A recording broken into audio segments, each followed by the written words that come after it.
60s child.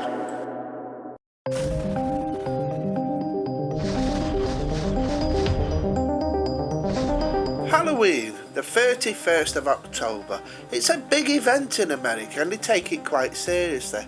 Lots of money gets spent, a lot of planning, and people dress their houses up and all kinds. Kids and adults alike have parties, dress up, they love it. So much so that some of them spend all year round planning it.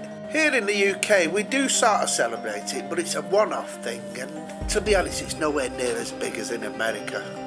But as the years have rolled by, it's become more and more popular. Each year the shops are stocking more and more Halloween stuff. And if you're a bit of a whinger, you could say, well, it's just a money making exercise. Or you could say it's fun. Remember fun, that's what we had when we were kids. Theme parks like Alton Towers put on a really good show, and everybody has a good time. But in the 1960s, when I was growing up, really Halloween was not celebrated at all. I remember the late 60s. I'll tell you something, if you think carving a pumpkin's hard, you want to try carving one of these little bad boys, a turnip. Yeah, this is all we had, the humble turnip. I don't think I'd ever seen a pumpkin. And pumpkins are quite mushy inside, but these, they were like stone. They took ages to carve out, and I remember bending my mum's spoons as well. Anyway, after an hour or so of struggling, you ended up with something like this. And then you'd get half of one of them candles your mum was saving for the power cuts. No safety conscious LED ones them days. Off you'd go with your mates parading your little pumpkin. Hopefully someone would reward your hard work with a couple of pennies. Anyhow, as I said, it wasn't really such a big deal. What we were looking forward to was the 5th of November. Bonfire Night. In the UK we celebrate Bonfire Night by having a big bonfire and setting fireworks off and a great big celebration. In 1605 a gang of conspirators decided they would blow up the Houses of Parliament. One of them, Guido Fawkes, known as Guy Fawkes, was actually caught guarding the gunpowder in the cellars. He and his mates had a terrible fate awaiting them. They were hung, drawn and quartered. And since then we've been encouraged to celebrate the fact that he didn't blow up the House of Parliament. There are many today wish he'd succeeded. And even today masks like this are sold and people hide behind them when they've got something to say against the state. Anyhow, we have a bonfire and firework displays and everybody generally has a good time.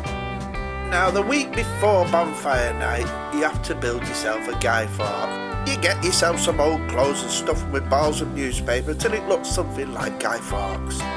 Some looked better than others, but that didn't really matter because he was going to get burnt on a bonfire anyway. So with Guy Fawkes completed, off you went down to your local shops or your local pub, wherever it was, and you sat outside there asking penny for the guy. The idea being after a couple of nights you'd have some money to buy fireworks with. These guys are proper little entrepreneurs.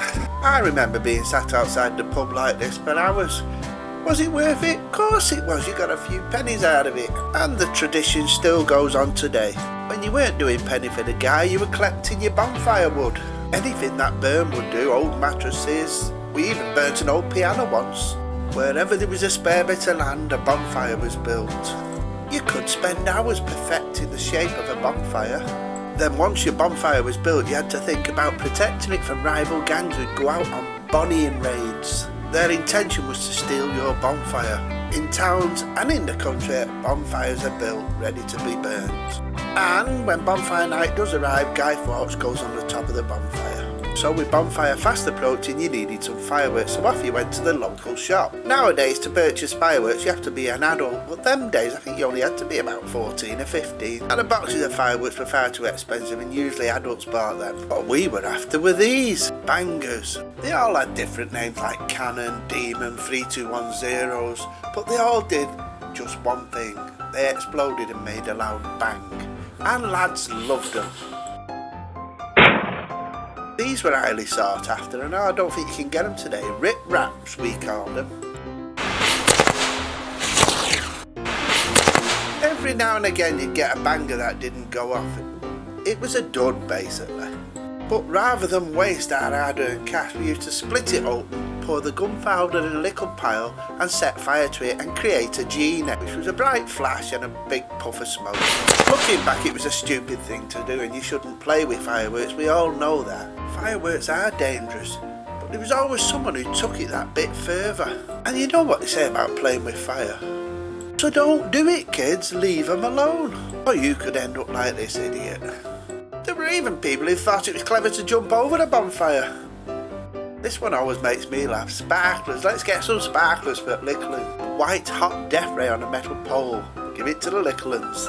Follow the firework code, folks, that's all I'm going to say. Whilst doing the research for this video, I came across these Bengal matches. I'd forgot all about these. Each match was a little miniature firework that glowed brightly when you lit it. And different colours as well. If you didn't have a lot of pennies, this was the thing to buy. Anyhow, on the night you've got your bonfire lit. And you've set off all your fireworks. And hopefully everybody's survived without getting burnt. You might well get some homemade treacle toffee. I love treacle toffee and it comes in all different shapes and guises. Nowadays people make hot pot and stuff like that, even buffies are put on.